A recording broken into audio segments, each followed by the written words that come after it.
Oke, mari kita sambung lagi kelanjutan dari novel Player Who Return After 10,000 Years. Seorang pria berambut seperti singa menghampiri Gaia. Namanya adalah Uranos. Ia merupakan salah satu dewa seperti Gaia. Uranos berkata kepada Gaia, "Siapa sangka walaupun salah satu Arkduk telah dimusnahkan, tapi kekuatanmu masih belum pulih sepenuhnya." Gaia pun menanggapinya, "Ya, aku juga tidak tahu. Kekuatanku sudah terkuras habis setelah menyegel kekuatan dari iblis ramalan. Adapun Arkduk yang telah dimusnahkan, nampaknya itu tidak terlalu mempengaruhi kekuatanku." Nah, hal yang paling disayangkan oleh Uranos adalah bahwa dirinya tidak bisa membantu apapun kepada Gaia karena adanya sistem Gaia tidak memperbolehkan dewa terlibat dengan urusan yang ada di dunia. Itulah mengapa ia pun memiliki rencana lain, yaitu untuk meminta bantuan dari dimensi lainnya. Setelah mendengar penjelasan Uranos, Gaia sebetulnya sedikit khawatir karena sebelumnya Uranos menjelaskan bahwa dewa tidak bisa ikut campur karena adanya sistem. Uranos menjelaskan memang benar, tapi tidak sepenuhnya. Dewa dari dimensi lain bisa sedikit membantu.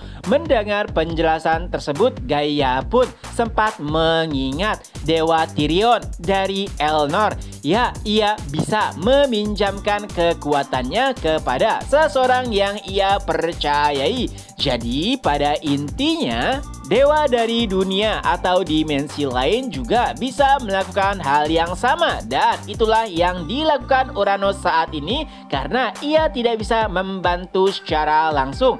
Awalnya Gaia mengira jika yang dimintai bantuan adalah dewa lain dari benua Elnor, tapi ternyata tidak. Ia berasal dari dimensi yang sangat-sangat jauh. Lalu beberapa saat setelahnya, seorang wanita berambut pirang pun turun dan menghampiri keduanya. Ya, itulah dewa yang dimaksud oleh Uranos. Sejujurnya, dewa atau dewi tersebut adalah sosok yang dikenal oleh Dewi Gaia.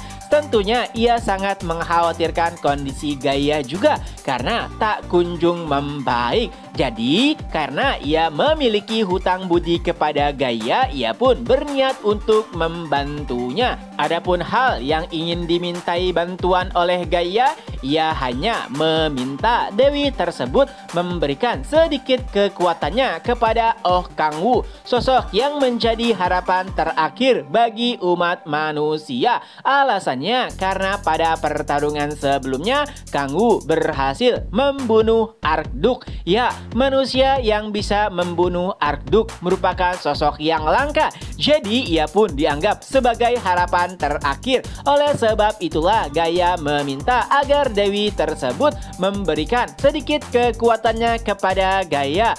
Tentu saja dewi tersebut bisa melakukannya, tapi sebelum itu ia bertanya kepada keduanya, bagaimanakah sosok Oh Kangwu, dan sayangnya Uranos tidak terlalu mengenal Kangwu. Ia hanya mendengarkan ceritanya dari apa yang dikatakan oleh Gaia. Begitu juga dengan Gaia. Sebenarnya ia juga tidak terlalu mengenal Kangwu, mengingat ia menjadi anggota Guardian atas keinginannya sendiri. Walau demikian, Gaia sangat mempercayainya, dan kepercayaan itulah yang membuat dewi tersebut merasa sedikit yakin. Tapi walau demikian, ia juga harus melihat sosok seperti apakah Kangwu, mengingat di dimensinya ia pernah mempercayai seseorang yang ternyata hanyalah sosok sampah. Jadi ia pun meminta untuk dipertemukan kepada Oh Kangwu,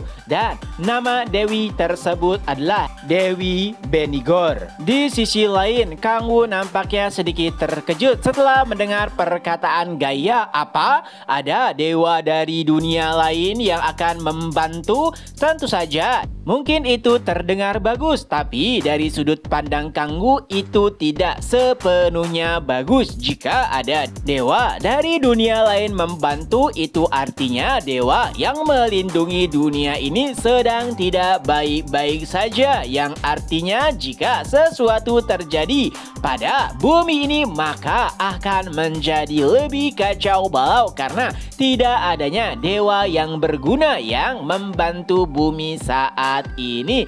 Jadi meminta bantuan dari dunia lain itu berarti menunjukkan kelemahan bagi para dewa yang menjaga dunia tersebut. Dan yang lebih penting, tidak ada yang namanya makan siang gratis. Sama halnya ketika sebuah negara bangkrut dan meminta bantuan IMF, pastinya yang membantu akan memberikan banyak sekali syarat dan juga beban yang berat di kemudian hari. Itulah yang sebenarnya tidak ingin dilalui oleh Kangwu. Tapi sayangnya mengeluh tidak akan menyelesaikan apapun karena beberapa saat berikutnya sang Dewi Benigor pun turun. Ia pun menyapa setiap orang, terutama Kangwu yang merupakan tokoh utama yang harus ia bantu. Tentu saja kedatangan Benigor untuk memverifikasi apakah Kangwu layak untuk dibantu atau tidak.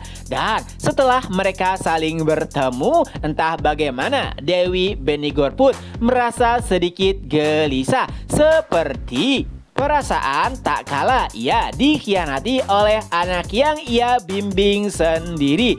Kehadiran Dewi Benigor tentu saja dirasakan oleh setiap orang yang tengah berlatih. Kala itu Kim Si-Hon, Echidna, Hansol, Kang Tae-so, bahkan Hyun Jae langsung berbondong-bondong menuju ke arah di mana kekuatan baru saja turun. Tentu saja itu adalah kekuatan milik Dewi Benigor. Dan setelah mendengar apa yang dikatakan oleh Benigor, lalu Kim Si-Hon pun langsung berlutut dan berkata, "Tolong bantu Hyung Nimku, ia adalah sosok yang menjadi harapan dunia ini." Kata-kata Kim Si-Hon terdengar sangat tulus. Setelahnya Hansol pun ikut memohon, disusul dengan Echidna, Kang Tae-so, dan yang terakhir adalah Yongju. Walaupun sebenarnya ia tidak terlalu menyukai Kangwu karena bertindak sembrono dan susah diatur, tapi ia masih mempercayai Kangwu.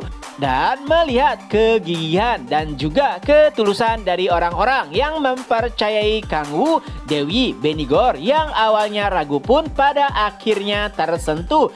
Ia pun meminta Kangwu menjulurkan tangannya dan saat itulah kekuatan Dewi Benigor mulai memasuki tubuh Kangwu. Sistem pun memberikan notifikasi, "Selamat, Dewi Benigor telah merestui Anda. Seluruh status kecuali status energi iblis naik 10 poin. Adapun status energi iblis itu hanya naik 3 poin saja." Walau demikian, Kangwu merasakan perubahan yang sangat-sangat signifikan pada dirinya. Tubuhnya dipenuhi dengan energi dan itu membuat Kangwu merasa sangat nyaman. Lalu Dewi Benigor pun kembali berkata, "Jika itu kamu, sepertinya aku bisa mempercayaimu." Dan Kangwu pun menanggapinya dengan sangat ceria. "Ya, tidak ada seorang pun yang bisa dipercaya seperti diriku." Dan chapter pun berakhir. Nah, itulah kelanjutan dari novel Player Who Return After 10,000 Years. Semoga terhibur. Ketemu lagi di next video. Bye-bye.